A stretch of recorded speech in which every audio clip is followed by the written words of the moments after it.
changed with Michigan's 2018 lead and copper rule. Prior to the adoption of the new Michigan lead and copper rule in June 2018, Michigan's requirements were consistent with the federal lead and copper rule. The new Michigan rule includes targeted changes that are detailed here. What's new? Water systems must create a distribution system materials inventory that identifies the material of all service lines in the distribution system, including the portions on both public and private property. Water supplies must notify residents within 30 days if they live in a house with a lead service line. Why? Some water supplies have incomplete service line records, which means they may not know which house have a lead service line and which does not. Completing a service line inventory is a critical starting point for protecting consumers from lead in drinking water. It is important for water suppliers to let consumers know if they have a lead service line so they can take precautions in their home. The inventory is necessary for water supplies to plan and implement lead service line removal requirements. It also identifies buildings that meet criteria to include in a water supplies lead and copper rule sampling pool. Water supplies are required to fully replace all lead service lines. Full replacement means removing entire lead service lines on both public and private property. Removing only part of the lead service line is prohibited unless emergency repairs are necessary. The definition of a lead service line changed.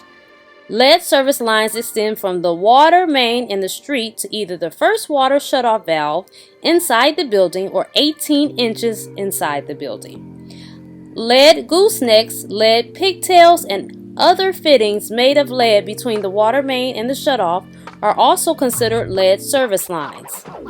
Galvanized service lines, steel pipes with a thin coating of zinc that are or were attached to a lead service line must also be replaced. Water supplies must replace an average of 5% of lead service lines each year so that all lead service lines are removed within 20 years. A water supplier can use different replacement schedule based on the water supplies asset management plan if they receive permission from the Michigan Department of Environment, Great Lakes, and Energy. Hi kids, I see you guys are out here doing your thing. I just want to know something real quick. We're doing a project with the City of Southfield, and I need to know what is kids' perspective on water and how important it is. Well, water is very important. We need it to make our food, to drink, to make our other drinks. Like if you want a can of Coke or something, if you want to be a little unhealthy, you can. But, we need it for a lot of things. We also need it in our body so we can stay clean and keep the germs out. I think that water is very important because it helps your body stay healthy, hydrated, and it's clean, and it gives your body so much energy. Well, I think that if we don't have water, our body might shut down on us. We won't be able to use our body. We won't be able to function with our body. None of these parts, nothing like that. We need water to stay alive because we can't just live on food alone. Well, you wouldn't have plants, anything to eat, anything to drink, none of that stuff. We'd be dehydrated and our body would not work properly, and we wouldn't be healthy at all. If we didn't have clean water, not only just ourselves, but our animals, our trees, our plants, our vegetation, all types of things that water does for us, we wouldn't have, and the population and possibly the earth would be extinct, done for. Water is so important and essential. Back to the human body, it's also in our bodies.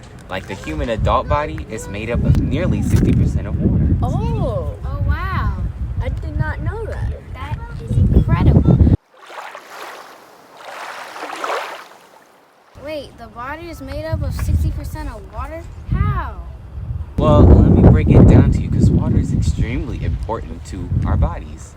I actually just did a project on this, and I still have my notes. The brain and the heart is made up of 73% of water. Also, lungs are made of 83%. Our skin is made up of 64%. Muscles and kidneys, 79%. And the craziest part is our bones also contain water. 31%. It may not be a lot, but still has water. That's cool. Wow, I never knew all that. Now I see how important it is to keep our water clean. We literally need it to live.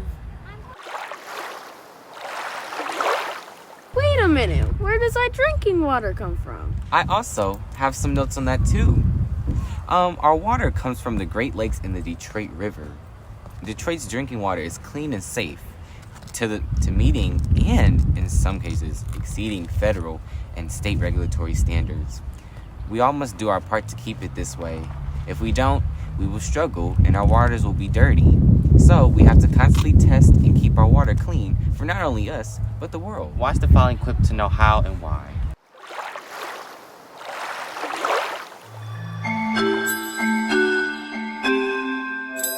Hi, I'm Jeremy. I'm a drinking water analyst, and here today we're going to talk about drinking water sampling. Sampling for lead and copper in drinking water is very important for any community and is critical that all sampling is conducted properly to ensure accurate results. This method provides additional data to help pinpoint the source of any lead or copper in the resident's plumbing, including the faucet, the supply line, and the service line to the building. This method only works if the water is collected under certain conditions. You need to choose a kitchen or bathroom faucet that you use daily. Now is a good time to remove any faucet or sink mounted devices such as a water softener, filter, iron filter, or reverse osmosis system. Prior to collection, your water needs to sit in the pipes for at least 6 hours. Try setting a reminder to collect your sample first thing in the morning before everyone else in the house wakes up. You could also try to collect your sample after work if no one stays home during the day. This will ensure that no one took a bath, used the toilet, did dishes, or just used the water in general during that time. Once the waiting period is over, it's time to inventory what's in your box. Inside you will find 5 bottles, some forms. There should also be a set of written instructions outlining the exact things we are showing in this video. The bottles should be labeled 1 through 5. Bottles 2, 3, and 4 will appear different. To prepare for sampling, first, remove the forms from the bottles and place them away from the sink so they don't get wet. Next, we'll remove the caps from the bottles, being careful not to touch the inside of the cap or the inside of the bottle. Now we're going to line up the bottles in order from 1 to 5. Make sure the bottles are next to the sink where it will be easy to reach them.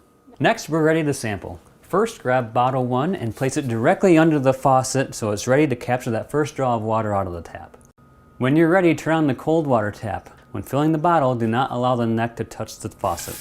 As the bottle is filling, grab bottle 2 and hold it near bottle 1. When the water reaches the neck of bottle 1, immediately slide bottle 2 under the water stream. Do not turn the water off between sample bottles. Now you'll fill the water to the neck of bottle 2. Fill bottles 3 through 5 in the same manner, making sure we capture all the water coming from the faucet.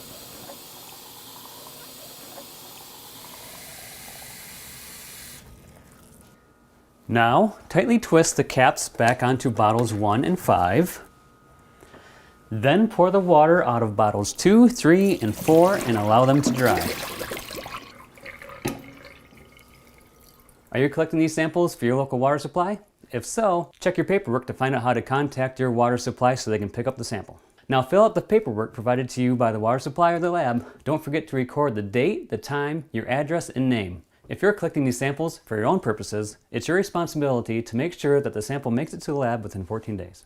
Be sure to fill out the request for analysis form and include a form of payment before dropping the sample off or mailing it to the lab. For more information, call a number or visit the website on the screen. Thanks for watching, subscribe for more instructional videos, and happy sampling. Let's all do our part.